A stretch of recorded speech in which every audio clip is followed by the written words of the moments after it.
and then continue with whatever has to continue today. Gurave Gaurachandraya Radhikaya Tadalaya Krishnaya Krishna Bhaktaya Tad Bhaktaya Namo Namaha. So, pranam to all, good morning, and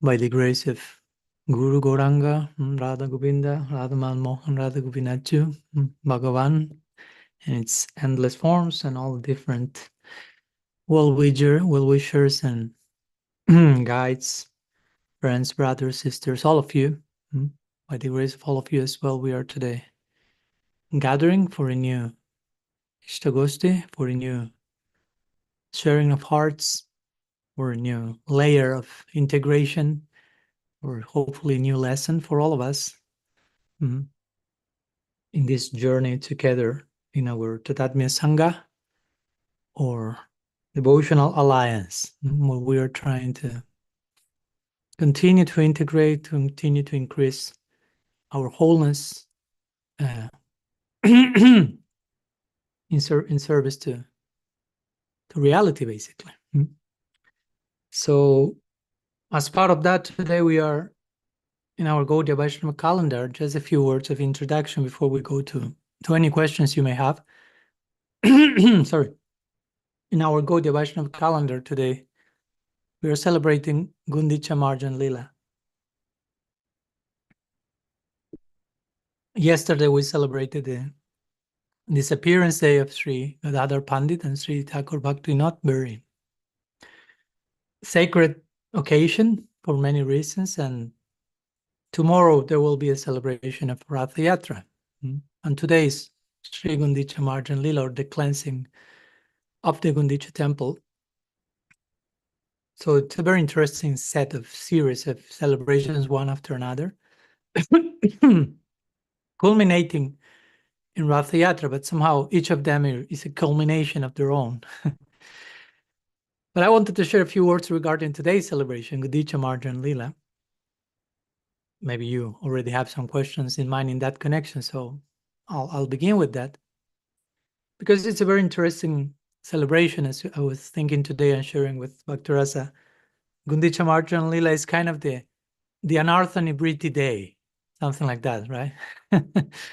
We have the Patriots' Day, or Independence Day, the day of this, the day of that, the Workers' Day, the Flowers' Day, day of vegetarianism, day of yoga. I mean, there are days for everything, and that's fine. So there should be a day for Anartha-nivritti. So we are officially establishing it here now together. Gundica-marjana-lila. Why? Because the cleansing of the cleansing of the temple of Gundicha, as you may know, actually represents Anartha-nivritti. So what's Anartha-nivritti? What's the Gundica-marjana-lila? Of course, for those who are not familiar, this is a pastime that Mahaprabhu performs with his devotees in Jagannath Puri. Gundicha, the Gundicha temple is the temple where the Ratha Yatra concludes. The whole parade, the whole chariot festival starts from the Jagannath temple and ends up, converges into Gundicha, which is, for Gaudiya Vaishnavas, is seen as Vrindavan. And the whole Ratha Yatra is an attempt, a successful attempt in bringing Krishna back to Vrindavan, so to say. In one sense, he never leaves Vrindavan, but even the expansions that leave Vrindavan are brought back to Vrindavan. Now, that's somehow the idea, right? Even other forms of Krishna are brought by force to Vrindavan, implying that type of love of Vrindavan is where all the different forms of the divine come from, but all of them assembled together, and from there they take different shapes, but the very source, if you want to use that word, Krishna is tu Bhagavan Swayam. When the Bhagavatam says Krishna is the Supreme Personality of Godhead, it's referring to Krishna in Vrindavan. Because we can say Krishna, there are so many Krishnas. No? There's Krishna in Mathura, there is Krishna in Dwarka, there is a Vaikuntha expansion of Narayan called Krishna. So there are many Krishnas. But when the Bhagavad say Krishna is tu Bhagavan Swayam, refer Braja Krishna is tu Bhagavan Swayam. So anyhow, as Gaudiya Vaishnava, we want to make our heart Braj. We want to evoke Vrindavan, to evoke the spiritual world as we conceive it in our hearts. So ultimately, the spiritual world is state of the heart. It's a state of consciousness. It's not a physical place. I mean, you can go to Vrindavan physically, but if your heart and your consciousness is not there, you are not in Vrindavan. And if your heart and consciousness is in Vrindavan, even in Ireland or Austin or Syracuse or wherever you may be, that's Vrindavan. So this Gundica-marjana-lila is the cleansing of that temple that represents Vrindavan. In other words, the cleansing of the heart to make our heart Vrindavan, the preparation, the setting of the stage, the pulling all things together like we talked last week. So gradually our consciousness, our inner being resembles more and more what's going on in eternity. So this is called Anartha-nivritti in our tradition. Anartha-nivritti means, and nivritti means to renounce or to get rid of. And anartha means false value. Artha means value. Anartha means false value, a false purpose, a false sense of value, a false sense of purpose. To get rid of all sense of value, false sense of purpose, of misdirected purpose or misread value, false ways of thinking about those things. So Anartha-nivritti means that, to clean in our conception of things in the way we relate to reality, with a true sense of purpose, with a true sense of value, to find value where there is value, to find purpose where there is purpose. There is value and purpose inherent in reality. So Anartha-nivritti means the awareness of that fact and the living of our spirituality in such a way that we can contact that, basically. Because sometimes we in our tradition use it, we are quite reductionistic. Not only we, and this happens everywhere, we tend to use words in reductionistic way. So they just end up meaning only one thing. And that only one thing is generally not very broad and dynamic and accommodating. So when we say anartha, we generally go like, okay, lust, greed, envy, anger, and those are demons that I have to fight and get rid of. So I will chant japa, and the more number I chant, the more of these demons, something like that. No, some type of like warrior-like battle idea, and I will extra pray to Nrsimhadev so all my demons are killed, and that's it. I will personally like to frame all this discussion a little bit more in a more nuanced way. So anartha, even if you want to translate anartha as some form of sin, for me, when we talk about sin or anartha, for me, it's not so much certain things we do, but certain frameworks we have, how we see, certain lenses we have, and whatever we end up doing is a symptom of that. You follow? If you are seeing reality through a lenses of self-centeredness, to the lenses of fragmented things, seeing parts, not wholes, missing the center, putting myself in the center, seeing everything as isolated units instead of something integrated. If you see reality through those lenses, naturally there will be all that stuff, right? Like the other day, someone recommended me, Maharaj, you can do some Q&A via Instagram. And it was new for me. I never did that. So I did it, and there were lots of questions. It was too much, but it was nice. And someone asked me, like, I don't know if it was in English or in Spanish, but how to fight against lust. And for me, it was mostly like thinking, okay, what to say. And the idea was, before fighting against something, better we need to understand what we are fighting against, and to see if we actually need to fight. What's the so-called enemy? What's the so-called problem, as we sometimes quote Einstein? Before trying to solve a problem, try to understand the problem. And he will say, if I have 60 minutes, I will spend 55 trying to understand the problem, and then 5 minutes to solve it. Sometimes we think we try to understand the problem in 5 minutes and then spend 55 trying to solve it, which shows that it's not being solved. You're spending too much time and still there. Probably you should have spent more time in understanding that. So the same with what we call an artist. For example, this person say, I have lust, how to deal with lust. But better first understanding what's lust. With an understanding lust with breadth, with depth, with accuracy, but also with self-compassion, for example, not just to whip yourself feeling guilt and shame and I'm so bad and I have lust. The more you do that, probably the more you are keeping the anartha in place. Because remember, anartha means false value, false way of seeing things. So lust is just a byproduct of a root problem that is behind lust. Lust is not the problem. Anger is not the problem. Greed is not the problem. All those are byproducts of the real problem. And the Bhagavatam makes it very clear. Bhayam dutiya viniveshatasya.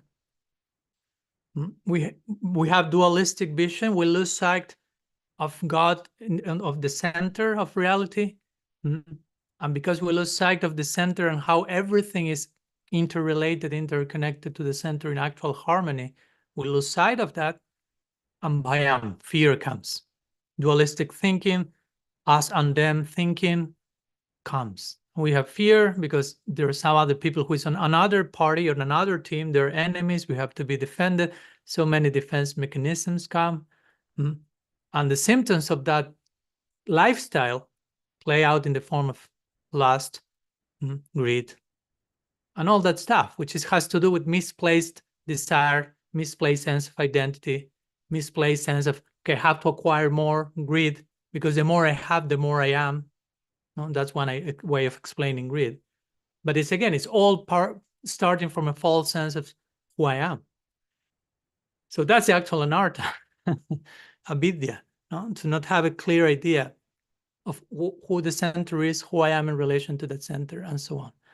So Anartha-nivritti means the heroic journey of trying to confront these points, of trying to become aware of my, in Jungian words, my shadow self, my false sense of self, all my false senses of self, and work with that, and die on a daily basis to so many false senses of self, and be born again tomorrow, and again tomorrow, and die again, and be born again, and die again. We have to die so many times before we officially, clinically are physically dead.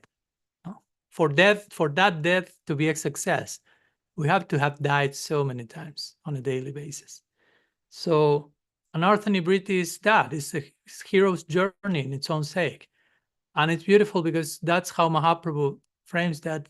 Before the devotees, he and his devotees, before starting to clean the Gundica temple, Mahaprabhu starts to decorate each one of his devotees. He puts garlands of them. He decorates with sandalwood paste. He starts to praise their future endeavor of cleaning the Gundica, because implying with this, you are about to enter the temple and it's a mess. It will have dirt. It will have dust. You will end up being a mess in one sense by dealing with all that stuff. But in its own way, that's glorious and beautiful. And Mahaprabhu is highlighting that by decorating them before they become a mess. like also anticipating with that decoration, although you enter into messy waters, in its own way, that's a form of ornamentation. That's a form of increased beauty, because you are confronting what needs to be confronted. You are integrating complexity. You are confronting your subconscious. You are becoming more wholesome as a human sadhaka. All that is worthy of praise. So I'm decorating you. I'm ornamenting you. That's what also the Bhagavatam says, Swe Swe Dikari Yanishta Saguna Parikirtita. To acknowledge where you are, which is your adhikar, which is your present situation and what is yet to be attained, all that is real beauty. So that's what Mahaprabhu is beautifying his devotees before they are, upon their embarking on this journey of acknowledging where they are and what they need to be, where they would like to be. So that's an Anartha-nivritti. No, it's not something to be embarrassed about. It's not something inglorious. It's not something.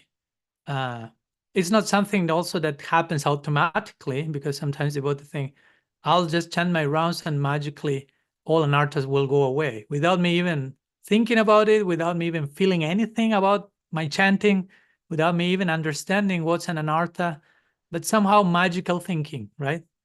I follow the formula, the prescribed formula, and miracle has to happen. Because if it doesn't happen, all this is a hoax. No? Somehow we think like that in very primitive stages of development. So we need to understand, no, that's not an Anartha-nivritti. Anartha-nivritti is not a mere byproduct of bhajana kriya, of practicing bhakti, but it's a willingness to be aware of the things that need to be confronted while I engage in bhajana kriya.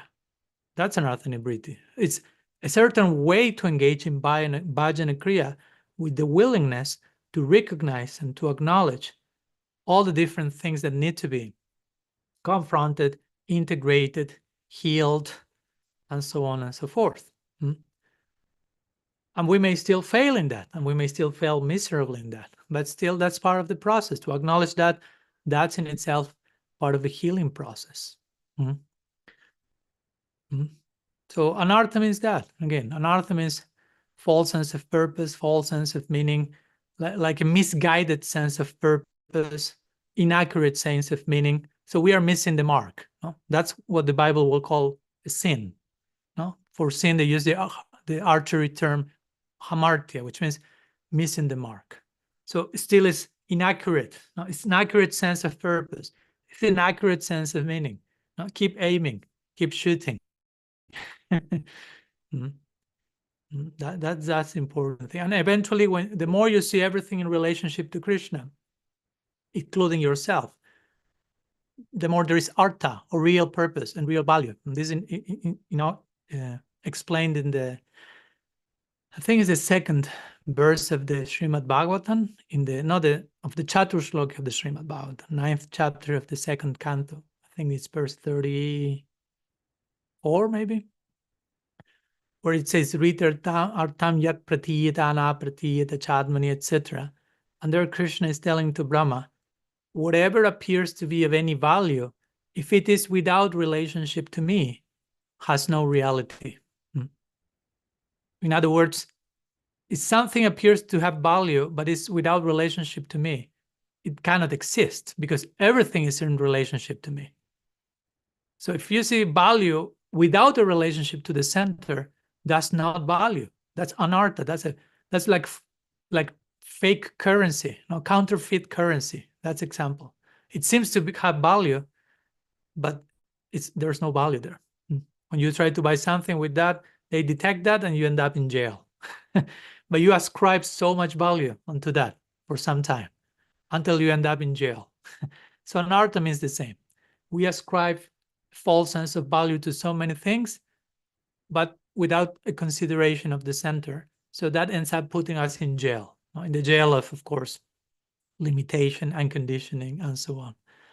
So Anartha-nivritti means counteracting that by realizing how everything lies in connection to the center, and everything has value and purpose in that connection, not only with the center, but in the interconnection between each one of us and everything with the center in the center.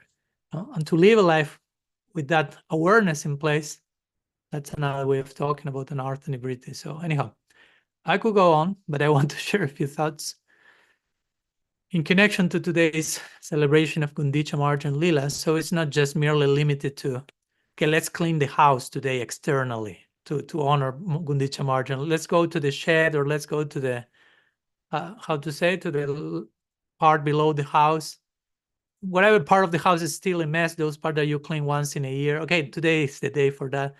It's fine also, you have to do that. but please follow the allegorical parallel and the correlation with the internal shed, as we always say sometimes, because sometimes if you don't go to the shed very often, it starts to take a life of its own. So anyhow, some words in that connection. I hope that helps. Sorry for the extension, but I think it's a topic that deserves some treatment. So that said, we will invite whomever is present and may have any questions or something you may like to share to raise your hand. And I'm seeing 2 hands raised digitally, but also there's 1 hand here, 3 hands raised digitally, but here I have 1 hand raised physically, which is behind my back, and that's Sumati, which you cannot see her now, but she's behind my back and she has a question. So we'll give priority to the 3D inquiries today. I will give, we have time for the remaining ones, no problem. Sumati, yes. So throughout our life, we experience different persons of authority, beginning with our parents and then teachers. And for those on a spiritual path, spiritual directors or gurus. And ideally, these guardians will guide us or nurture us with love and genuine concern for our growth and our well-being, our advancement. However, we may encounter some really harsh and unkind treatment from such persons. And we may be told that it's a form of what they call tough love, and it's for our benefit. However, if it continues in a certain way, we may experience it as abuse, and really pastoral abuse, because it's coming from persons who are supposed to be our guardians and guides. So could you please speak about the difference between tough love and pastoral abuse and the discernment that we need to have to be able to distinguish between the two? Okay. Were you able to hear the question? Oh, great, great. I have a great mic here. I didn't know it reaches so far. Okay, so I don't need to repeat it again. So thank you so much, Sumati, for your question. But I'll share a few words just to clarify that I understood it. Of course, she's mentioning that we, from our very inception, born from the womb, we have authority figures, people that represent role model, point of reference, guide, shelter, so many things, starting with our parents at home, and from there extending, for example, in our tradition, to figures like guru. And then we have care and concern, ideally from those figures, but sometimes also there is toughness in their care, but sometimes toughness may not seem like care, and it may start to be felt like some form of abuse. So what's the difference between one thing and the other? What sometimes is called tough love, and what sometimes it happens to be pastoral abuse, or abuse from a figure of religious authority, or maybe it's not a religious, but an authority, how to exercise discernment in that connection. Well, thank you so much. We have been talking some days back about that, and somehow the conversation here was triggered by a poem that I read recently by Rumi.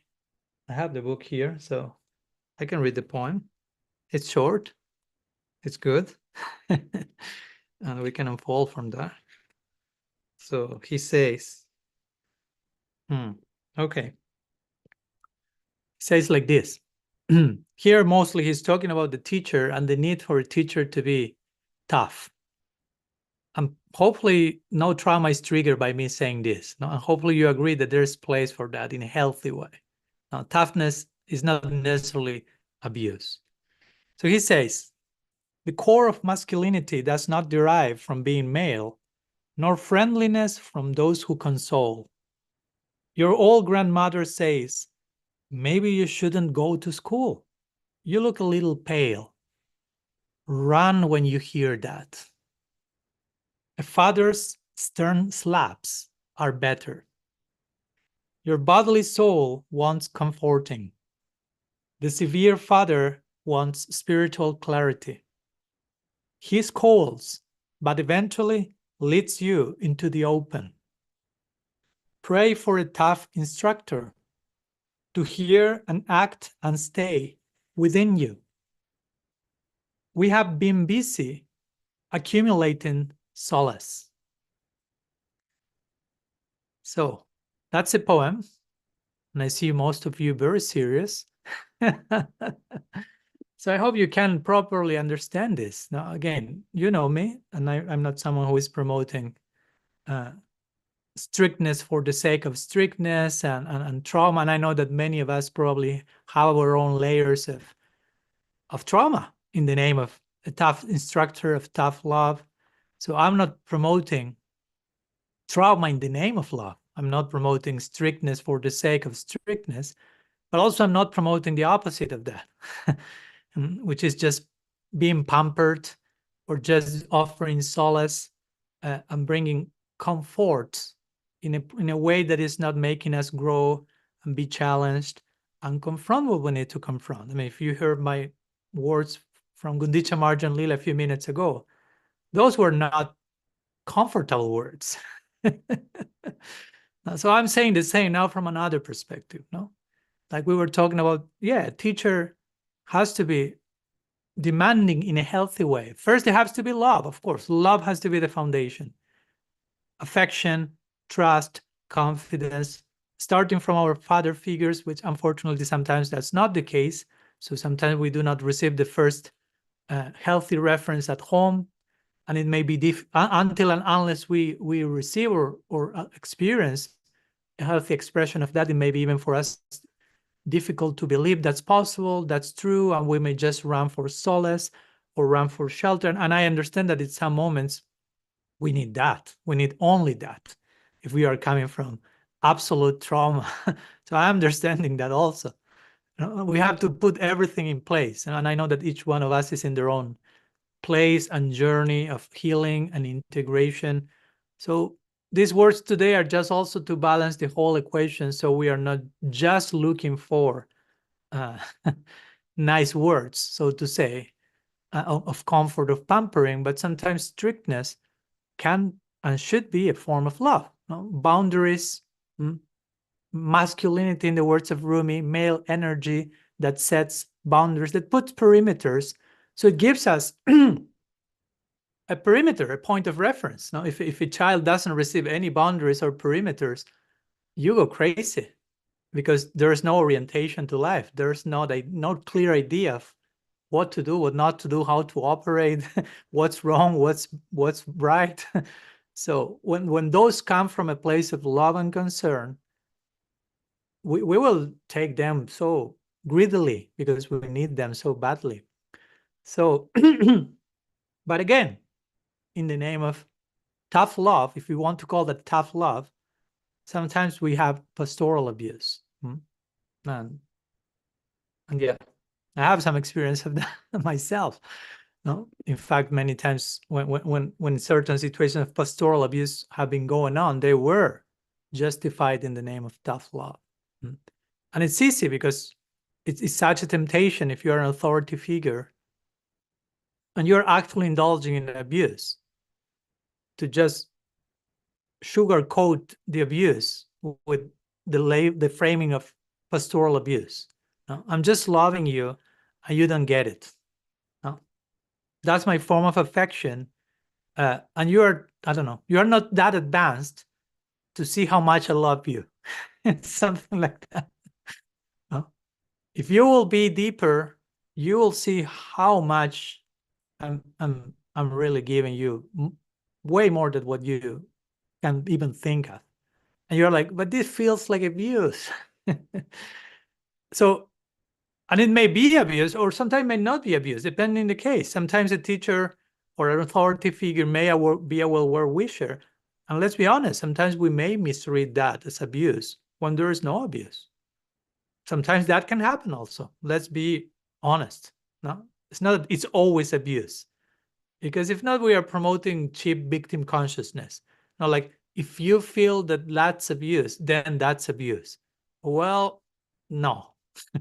No. And you see the results of that nowadays. Now, I will say that many people, especially young generations in nowadays society, are hyper susceptible. No?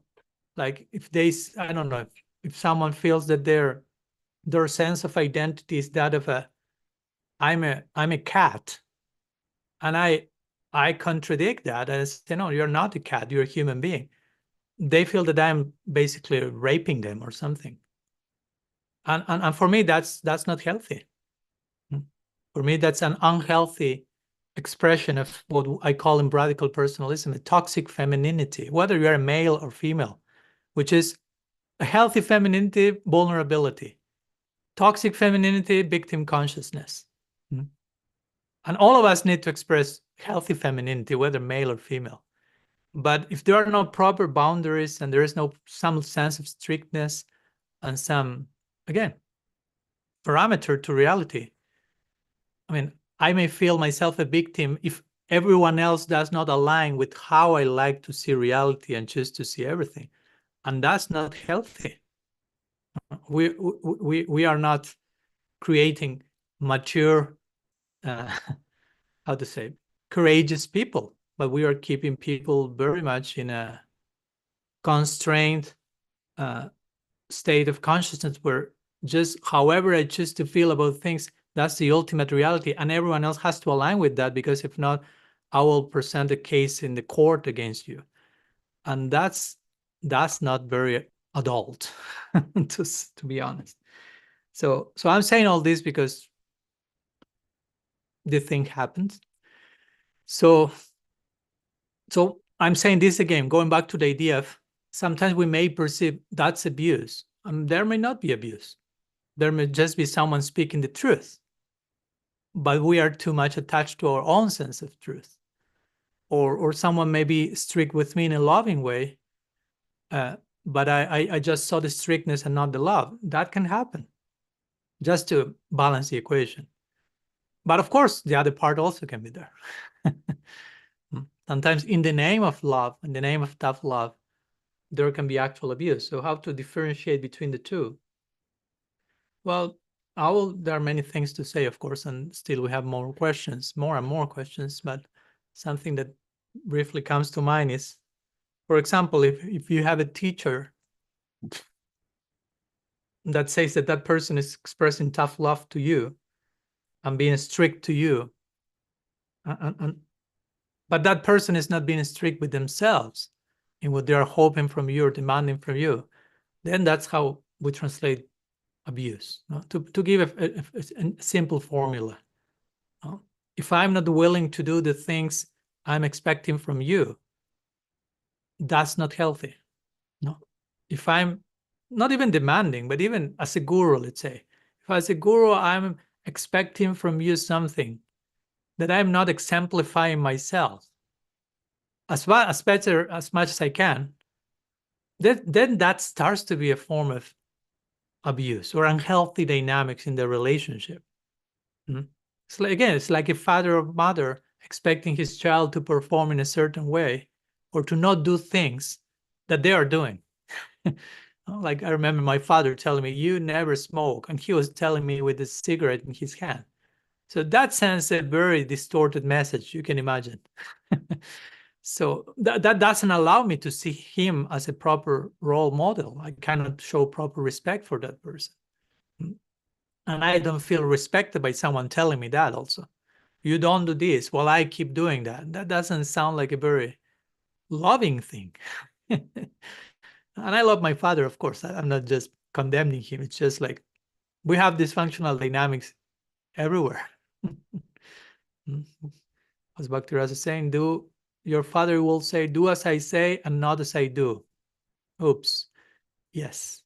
So let's be honest, we are not perfect in that either. No, I mean, we may say things to our children, to our followers, to whomever, and then realize I'm not doing that in the best possible way. So at least let's be careful that our saying those things to others is not an attempt to avoid our doing those things ourselves, right?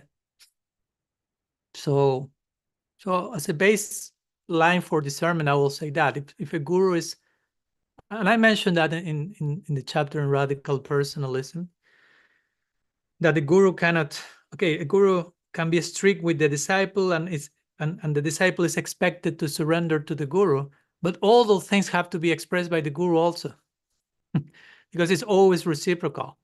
So disciple surrenders to the guru, but guru surrenders to the disciple in her own way, but still there has to be surrender. So and there's an expectation from both sides. Each one has to bring the thing. So pastoral abuse basically means I'm an authority figure, and I'm treating you in a certain way, expecting you certain things, demanding from you certain things that I'm not willing to do myself. I'm strict with you. And I even may say, as a teacher, I was testing you.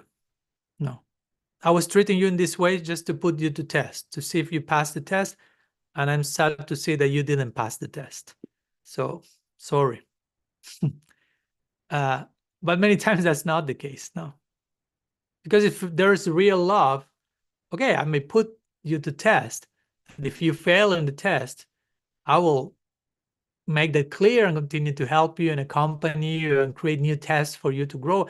And I have to put myself to test even deeper than that, to, again, show a proper example. But sometimes just putting others to test and oneself to abate one's own inner work and confrontation and integration and all the Anartha-nivritti stuff we spoke a few minutes ago, that's when we have pastoral abuse. And I'm using my followers as an excuse not to work on myself. So that's something that comes to mind. But again, I will say that there is place for tough love. And please, again, I hope these words do not trigger any of you unresolved trauma. Maybe you need to use other words and it's fine, but hopefully you get my point, right? Tough love means I love you first, and that love puts the toughness in context. No, not the other way around. No, I begin being tough and then I label that as love. No, I love you. And because I love you, if I'm in that role of being a guardian, a caretaker,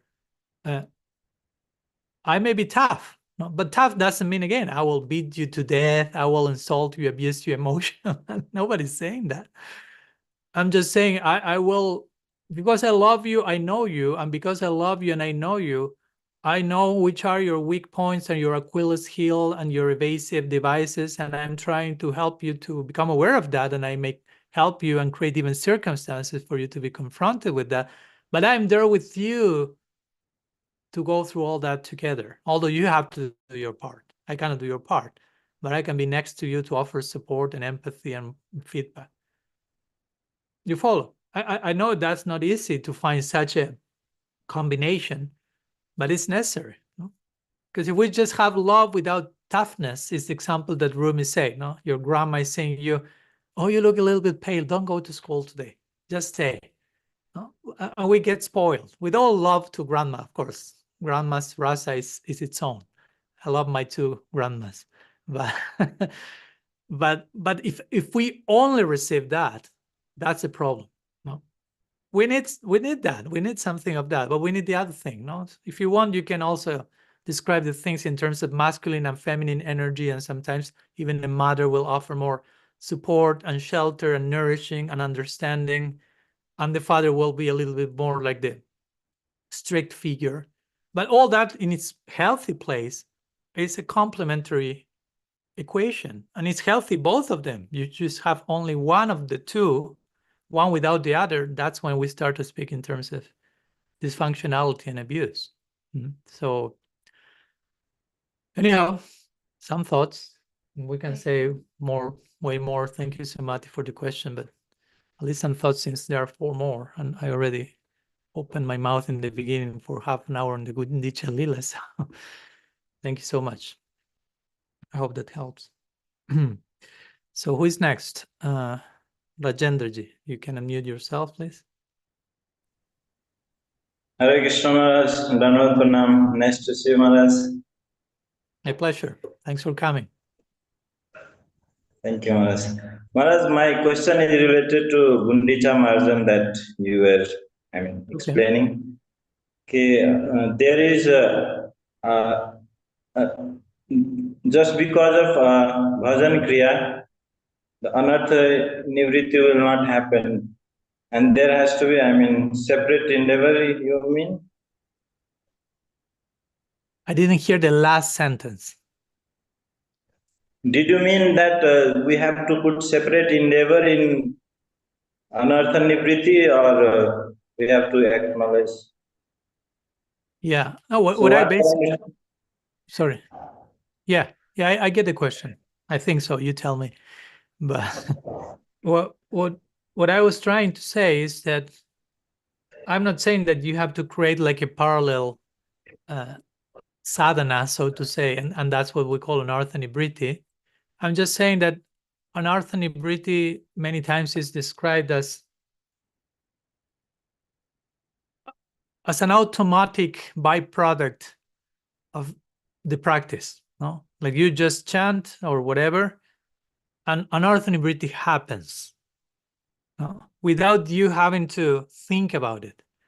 And I wouldn't say that's entirely untrue. I'm sure that even if you chant the name of Krishna or practice even without proper awareness, there are benefits. I'm not against that. But also, we want to practice from a aware place, as aware as we can. And it's no wonder that, for example, when you study books like Madhurya Kadambini by Vishwanath Chakravarti Thakur, he's there, as you know, maybe, he's describing the 9 stages from Shraddha to Prem. It's a relatively short book, but when he gets to Anartha-nivritti, that's the longest section of the book, interestingly, because he starts to like flesh out all the anarthas in different categories and subcategories. And the implication for me is clear. It's like you have to have an awareness of all these nuances and practice with an awareness of that. No, it's not just like, because again, if Anartha-nivritti will be just an automatic magical result of chanting, you just say, and there is Anartha-nivritti, which is the byproduct of bhajana kriya. Let's go to Nishta now. But he said, no, let's stop here for a moment, for a good moment. And he starts to unpack Anartha-nivritti, and Bhakti-anartha, and Aparadot-anartha, and Duskritot-anartha, and Sukritot-anartha. Bhaktivinoda Thakur, in his own way, creates another 4 separate categories of anarthas. Asad Trishna, and Aparad, and Hridaya Dorbalya, and so on. So they start like to then he will say all these demons that Krishna kills in the Krishna Lila, each of them represents an anartha. Let's go one after another, and there are many. So they are trying to create an awareness of all the possibilities that happened in our journey in connection to anarthas, to false sense of value, to wrong ways to perceive reality.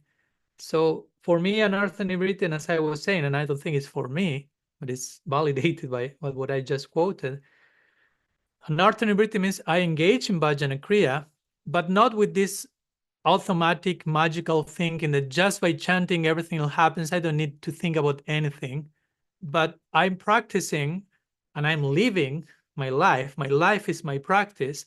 So while I'm practicing and having my day, my life, I try to develop an awareness of the things that need to be integrated, unconfronted, unrealized in the stage I am. There's always some misguided perception of reality in every stage, at least till I became fully enlightened. So it's important to have an awareness of that, at least to have a willingness to have that awareness. I may not have the awareness. I may know, yeah, I have misguided perception. I don't know which is that one now. So you can practice even and pray to receive mercy and realization to see that. so you can address that in a realistic way. So yeah, basically that's what I was meaning. It's not a need for a separate practice or sadhana, so to say, but just how to conceive bhajana kriya, our devotional service, in a more nuanced way, with that layer of awareness of what may need to be further integrated. Hope that helps. Thank you, Maharaj. Thank you. Thank you for your question. So let's go to the next question, which is Rasangi is raising her hand. You can mute yourself. That was perfect, Maharaj, this morning in the introduction. Okay. So, yeah, it was wonderful. Thank you so much for that. And thank you. And also Rajendra's question too was like perfect for what I'm going to talk about or ask about. Okay. So again, studying duality, and it's like not solved yet. My dual thinking is not all gone, I have to admit. Welcome to the club. And so,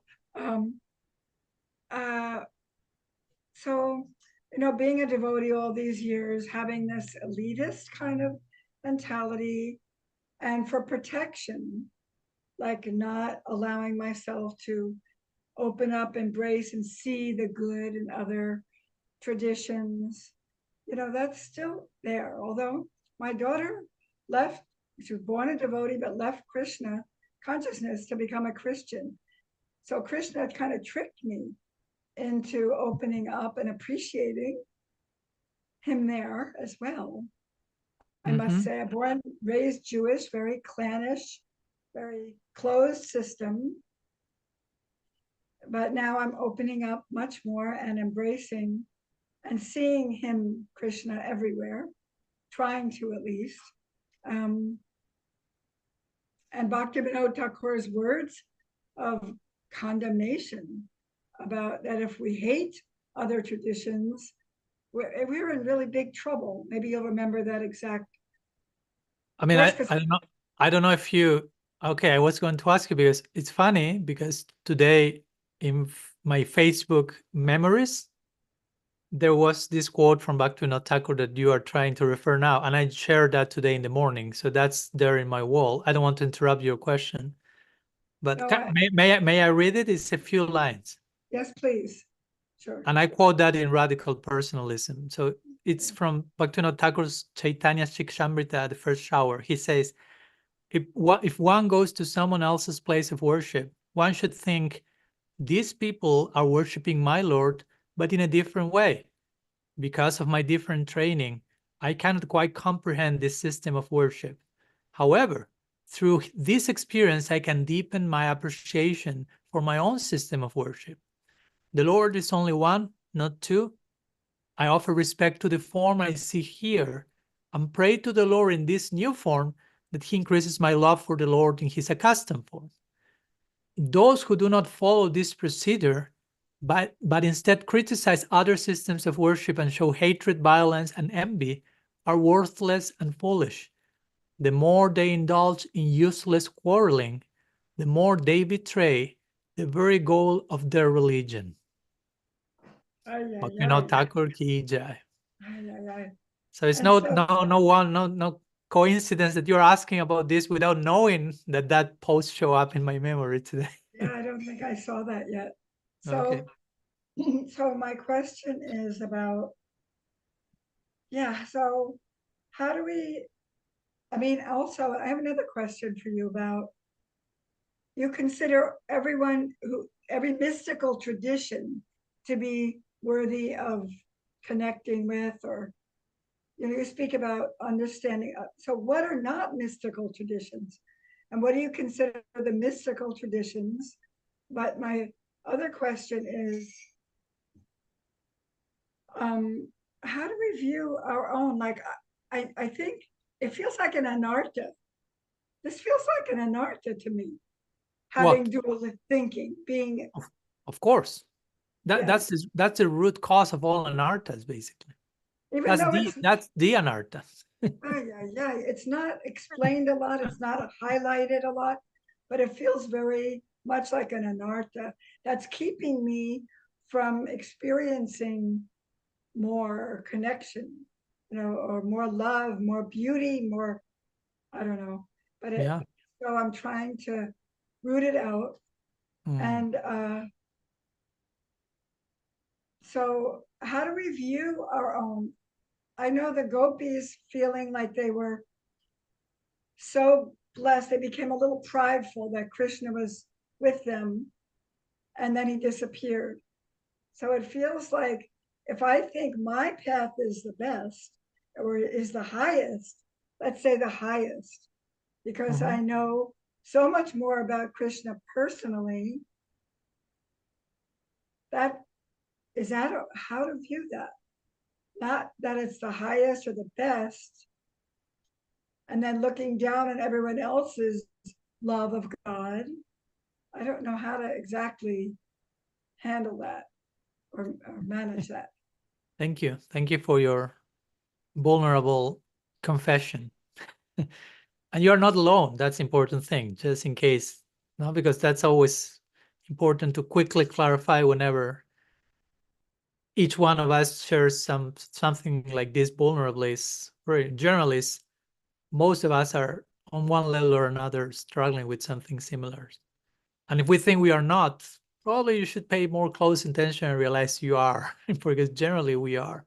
In one way or another, dualistic thinking, again, it's at the very core of our misconception of everything else. So that's for sure the anartha to uproot, and that will solve so many other things. So you ask a few things. One, what do I consider a mystical tradition? Well, mystical tradition for me, it's a tradition, a religion, a school of thought that first of all considers transcendence, considers that reality is not just limited to the physical. There's metaphysical considerations. Mystical, of course, the word mystical in itself has to do with mystery. So that which lies beyond the easily graspable aspects of reality, and knowing that there is something beyond that, and we are willing to adopt some practice or another to relate to that. And I will conclude saying that for me, a mystical tradition has to be a non-dual tradition. And I mentioned that in Radical Personalism. I make a parallel. I mentioned mystical tradition means non-dual tradition. And by non-dual, again, I'm talking about non-dualism many times, but I'm clarifying. By non-dual tradition means a tradition which keeps in mind there's not my God and your God, and let's see which is better. All of us acknowledge we are talking about the same thing here from different perspectives and places, but reality is non-dual. It's one, and on that basis of oneness, there's diversity sprouting.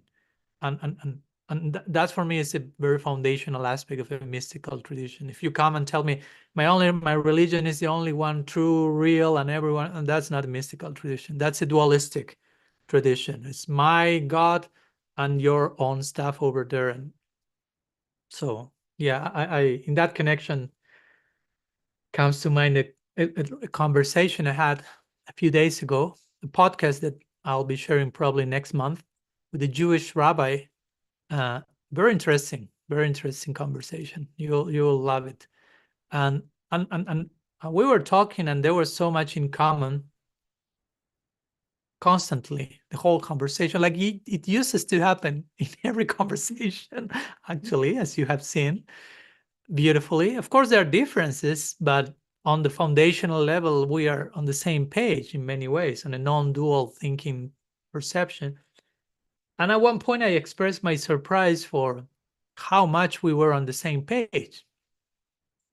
And I like his reply was like an absolute lack of surprise.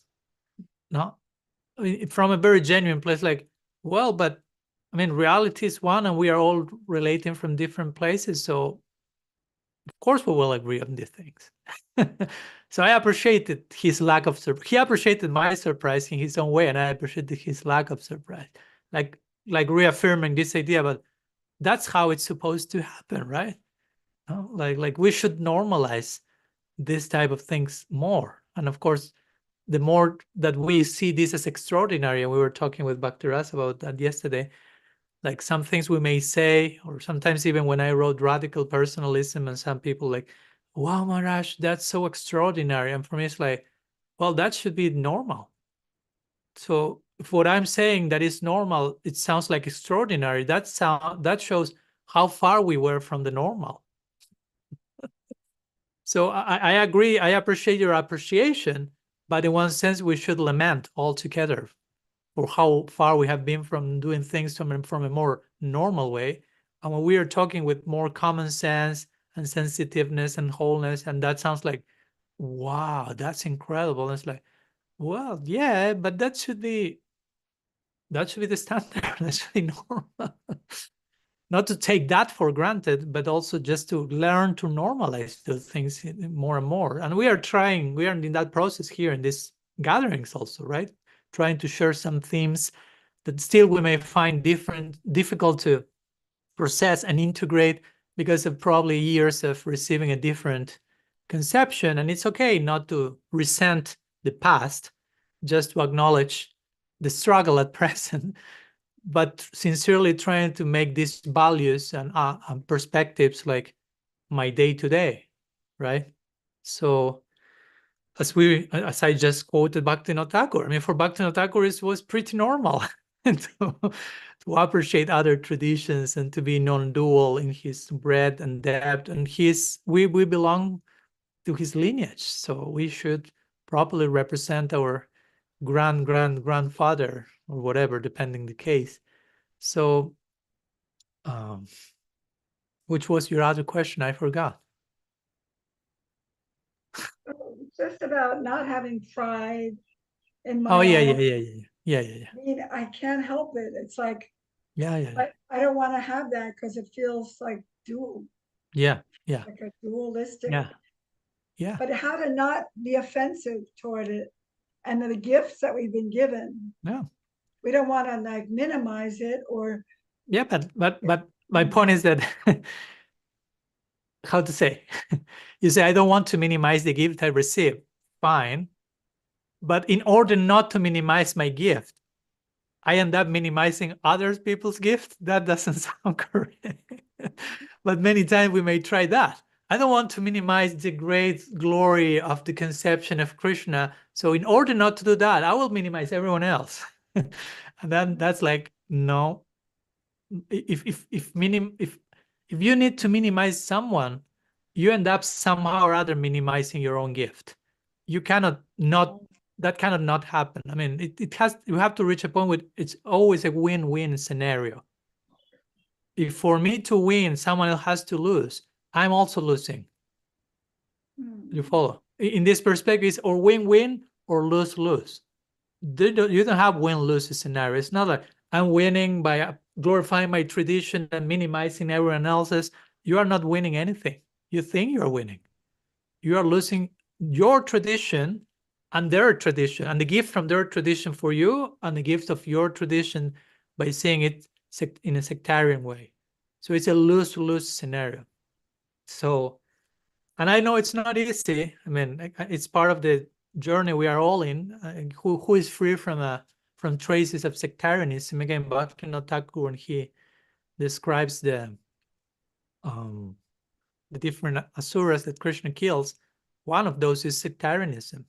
Now, this forest fire is a sectarianism, and he compares the sectarianism to a forest fire, like kind of devours everything, no? Like implying, watch out for that one. No?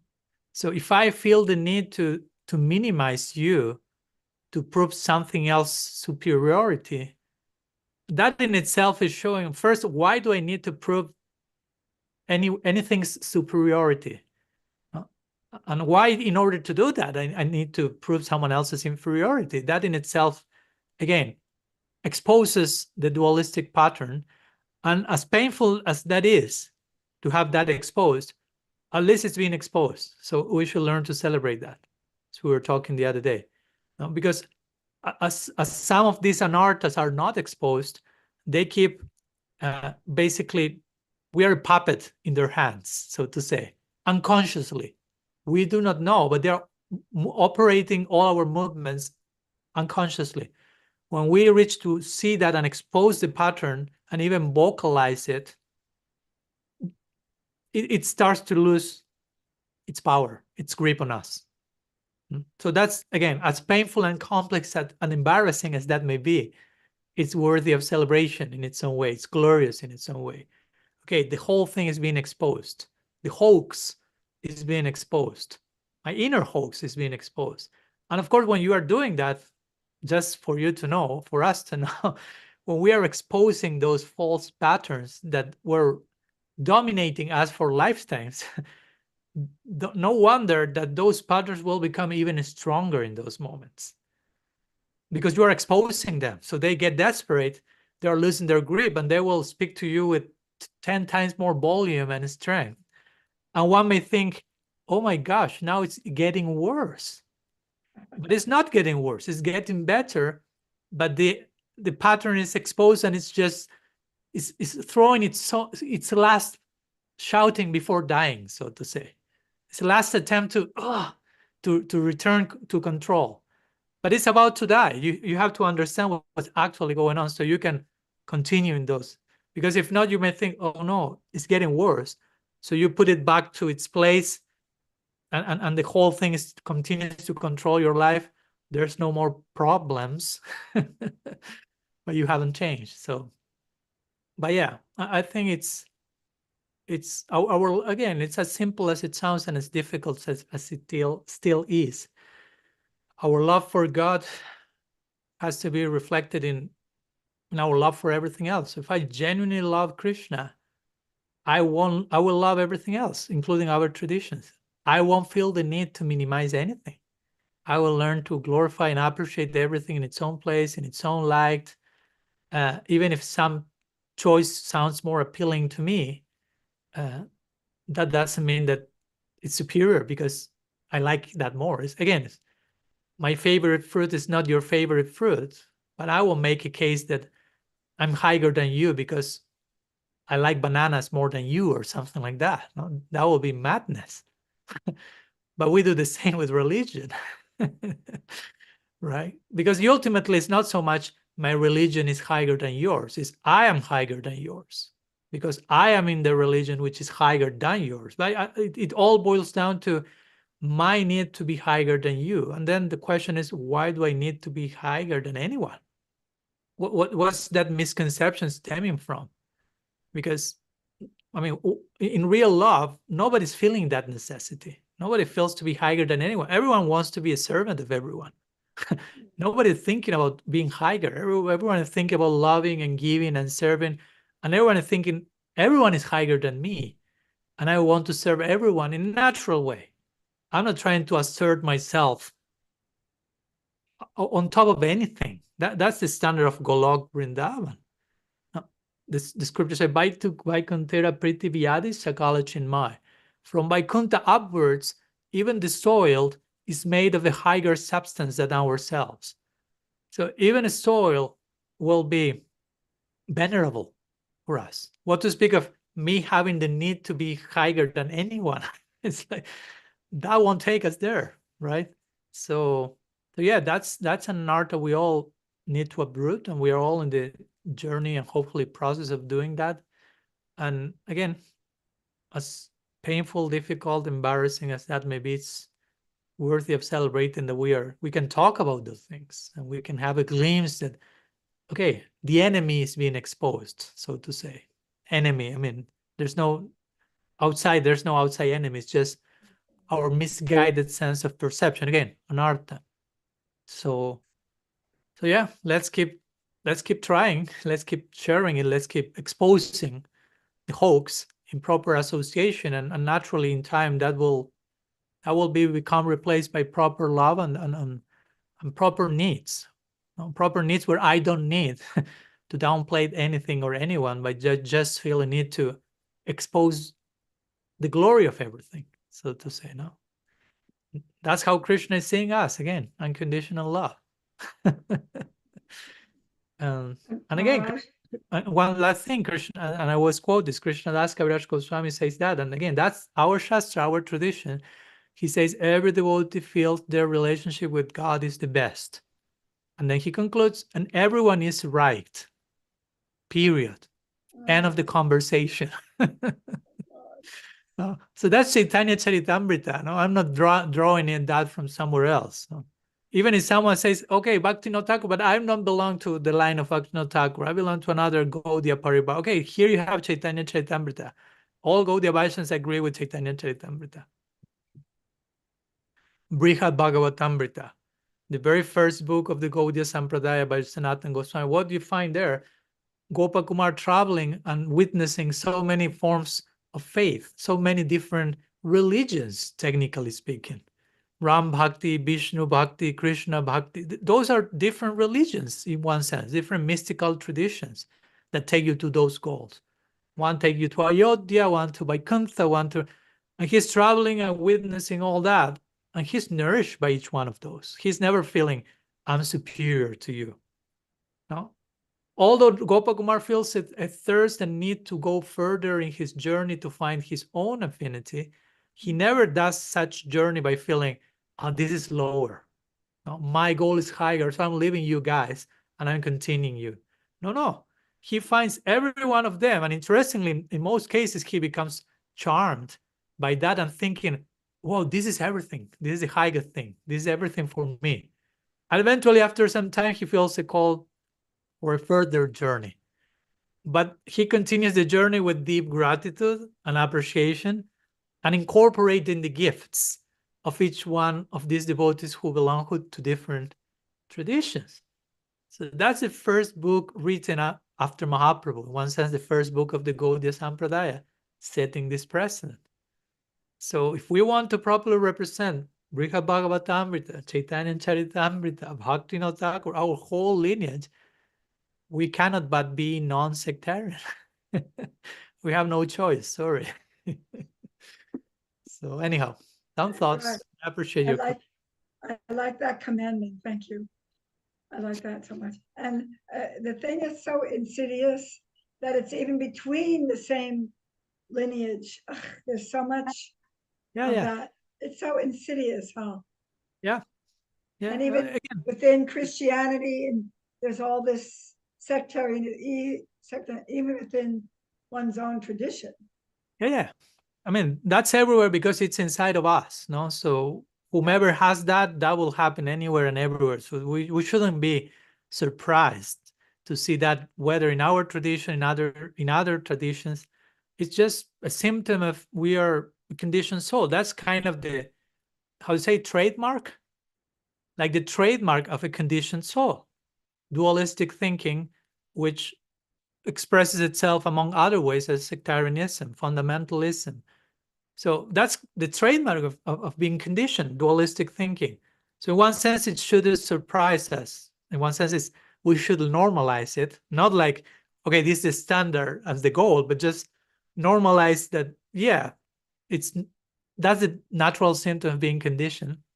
And from there, have some compassion toward that and try to do something about it, whether we see that in others or in ourselves. So thank you, Rasangi, as usual. So what else? Janaki is raising her hand, so you're invited to unmute, right, Janaki? So goes back kind of to what you were speaking of earlier from Samati's question and the first one, and kind of I've been studying a series of lectures on religious trauma. And the last one that I studied was on the perceived, in the context of perceived failure and in the process. So like, that we can't live up to the standards. And I found out some interesting things that I was unaware of, like for those that have experienced a lot of childhood trauma, they have difficulty even with fasting, or they can be more prone to addictions and things like that. So following religious principles, and this was, all these courses are in the context of Christianity, but it applies a lot to ours. So in the part of what you were speaking of about being pushed a little and being not, you know, the comfort and not seeking that. So how do we find the balance if we ourselves have these trauma histories, are those that we are trying to encourage on the path have the trauma histories, and might find some of our simple, basic things challenging to live up to? So how do we for ourselves and for others know where we're kind of going on grandma's comforting arms, or we're allowing a little tough love to come into place? Yeah, thank you. Yeah, actually, when I was replying to Sumati, I was thinking about you, because of course you are a psychologist and you have experience in this field. So I was like thinking, okay, well, I wonder what Janaki is thinking about that. So it's interesting. That's what I was thinking. Thank you. Thank you for sharing your thoughts. And I totally agree with what you're mentioning, which helps me to further nuance my previous reply, in the sense of when I was talking about, okay, tough love being a place for tough love in a relationship between whether teacher, student, father, child. I'm still giving a generic template when saying that. No, I'm not talking about any specific situation, because of course, any specific situation is a specific situation, which requires specific treatment and discovering which is the particular way that those things are to be expressed in the uniqueness of that exchange. You know, I'm not saying this as, okay, the father and the guru can be tough in love, and this is what it means for everyone unanimously. That will be impersonalism. No? We are not acknowledging the specificity of each case. So that's why, among other things, I will say, for example, and I know it cannot be fully applicable nowadays that it was in that time, but it has to take its own form. Sanatana Goswami will say, before accepting a disciple, go into the guru-disciple context for a minute. He said, before accepting each other, not only guru accepting disciple, but vice versa, guru and disciple must live together for a year. Again, that may not happen in in that time there was a village setting and the student will traditionally live with the guru. But the essence of the implications of the instruction is they have to know each other enough.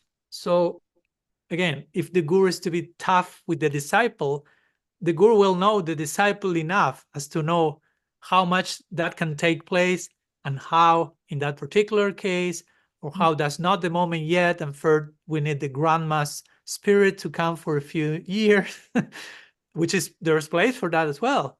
But my point is, that's important. No, that's in one way or another, I will say guru-disciple relationship should be established on that foundation. Like, they have to know each other. So whatever the guru, it has to be personal. It's a personal relationship. The guru is the representative of Krishna in the life of the devotee, and Krishna is having a personal relationship with us. So if the guru represents Krishna, the guru has to have a personal relationship with the disciple. If not, that can create some short-circuiting. Like, okay, Krishna relates to me personally, but the person who represents Krishna doesn't have a personal relationship with me. So that takes us to project that Krishna is having not a personal relationship with me either. So we need the hyper-personalized, specific following of the case, so things remain realistic to where we are, to where we want to be, with our capacities at present. But yeah, I will say, whatever the case, any disciple or any child, whatever situation, needs to be challenged on some way. Of course, what's challenging for someone is not challenging for someone else, but not the genius, but the concern and hopefully the skill of the guru or the parent is to learn how to challenge enough to invoke growth in the person. Because if there is not enough challenge, you are keeping that person in complacency, comfort zone, stagnancy, and you are spoiling the person, basically. You are not helping. That's not love. That's my point. If I love you, I want you to see your growth. And if I want to see your growth and change, you may need some pushing, some loving pinching. Again, a loving one. For Mhm. some person, that will take one form and they will be able to handle that. And for other person, that will be too much. And they will need something else that they will subjectively feel as a big challenge. So Mhm. again, that has to be figured out by the guru and the disciple, and they have to know each other, and they have to try. And sometimes even they may try and it may fail in the sense of, let's say, a guru or a father, again, we can go to both scenarios or other scenarios, may challenge the kid or the student, and it was too much for the kid. And it's the role of the kid to say, it was too much. No? Like, I want to grow, I want to change, but I think that's too much. Can we try a little bit, no? Put the bar a little bit low. And let's try again. Oh, this challenging enough, but it's working, it's possible. And of course, this extends beyond guru and father and applies to ourselves. Mhm. Because ourselves, and probably that's also connected to what you were, the series you have been studying, that of course you mentioned them, and I'm interested also in that. but how we do that to ourselves, because sometimes it's not that we have our guru, our father on a daily basis, like, okay, this is today's challenge. I'll Mhm. send you tomorrow's challenge tomorrow. You have to also do that to yourself. Mhm. And the stream, that's why also the Srimad Bhagavatam, and there's one verse that it may be shocking for some of us, but it's there in the Bhagavatam, and it says that at moments one has to be one's own guru. Mhm. That for some of us may sound like a contradiction, but no, you have to be your own guru, in the sense a guru or a father or a guide is, again, presenting challenges or tough love, however you like to call it. But sometimes you have to provide that to yourself in a healthy way. Again, not in a way that you start weeping and feeling unworthy and guilt and shame, and you end up doing nothing. But also not that you go to the extreme of complacency, evasiveness, that we have lots of potential to do that as well. We have lots of potential to go in both directions. Mhm. And many times the guru and the father figure are necessary to give a balanced idea of that, so we then can ingrain that and apply that to ourselves. So that's, I will say, and I assume in that series it's mentioned why it's so important to have ideally that coming from our parents at home. Mhm. Because if we don't have that reference, we won't be able to treat ourselves accordingly.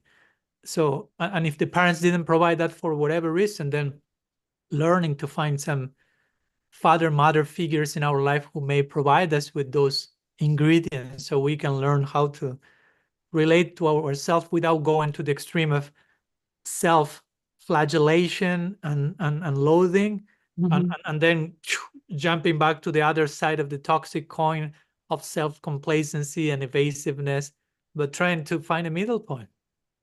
So yeah, that's what I can say. I don't know if that makes any sense, but I will boil down the whole reply to, again, going ending in that point of, it has to be personal and, Yeah. and specific, and between guru and disciple, or parent and child, student and teacher, it's an ongoing conversation. That's why it has to be personal, an ongoing conversation on how much the shoe fits me at that particular stage. You follow. Sometimes, to Mhm. give an example, a guru may suggest something to a student or give an instruction, whatever. The student is doing that and is working beautifully, but at some time of her journey, that instruction no longer works, applies. It may be too much or it may be too little. It depends. Again, the journey is unique. Each journey is unique. So the student has to have the commitment of being a disciple or being a child or whatever, is I will keep an eye on my journey. Whenever I'm feeling strange or something's going on, I'll try to pay attention, and I'll try to share it with my elders. And the commitment of the elders is also to follow that journey, and to know that, yeah, the journey may be unpredictable and so many things may happen. What work at one time may not work at another time, and I may work back in the future or in a different way. Again, there is no one size fits all. That's impersonalism. Mhm. So I don't know. What do you Yeah. think? Yeah, and it's not, in the essence, it's got to be personal, and it's got to be based on love, and it's got to be evolving over time. Yeah. And the reciprocation of the feedback, like that's not working for me, then adjustments can be made instead of like, here's the one shoe that everybody has to wear. Yeah. And if I fail with that, there must be something wrong with me. Right. There's never anything wrong with the person giving me the instruction. So be ready for a whipping festival, whipping in both sides, as we say the other day, whipping and whipping. And that's not the idea. That's not the ideal mood of guru-disciple, parent-child relationship. Again, it should be an ongoing conversation and willingness to adjust and adapt and change and grow together and learn from each other, like with any relationship and journey. And again, keeping it personal. So yeah, I always clarify that because again, sometimes I'm forced to give answers that are general because now I'm talking to a group of whatever, 20-something people. I'm not having a one-to-one conversation with someone specifically to your case, your situation. That will take a particular shape. So I'm giving just general ideas here, and I trust that each one will have their own discernment to apply that locally to your specific case. And if that's not, if there's difficulty for that, we can talk personally about that. But yeah, I cannot in a group meeting be absolutely specific up to each case because that's not happening. So it's important to separate the things, but yeah, they need to be personal. Yeah, radically thank you. personal. Yeah, thank you very much. That was very helpful. Thank you for your question. Yeah. Okay. We are almost on time. It's 11:30. And in case some of you connected later, I remind you that from now on, we are starting 1 hour earlier, which is 10 a.m. EDT time. So yeah, I think we can conclude here. We had a good amount of, hopefully, food for thought and food for heart. So let's continue honoring the feast and the meal all together by continue to ruminate throughout the week and seeing each other hopefully next Saturday for another ISTAGOSTHI, for another chapter in the journey. So thank you so much for your contribution, your presence, your insights, your sincerity. It's really impactful and nourishing, even though we are here online, not in 3D. All that stuff manages to reach the heart, to reach its place. So thank you so much for that. And hopefully we may be able from this side to also bring our wood for the sacrifice and make the proper contribution as well. Sri Chaitanya Mahaprabhu ki jai, Sri Harinam Prabhu ki jai, Sri Gaur Nityananda Gaur Gadadhar ji ki jai, Sri Radhamal Mohan, Radha Govinda Dev, Radha Gopinath ji ki jai, Sri Gundica-marjana-lila ki jai, Sri Ratha Yatra ki jai, Gaur Bhakta Vrinda.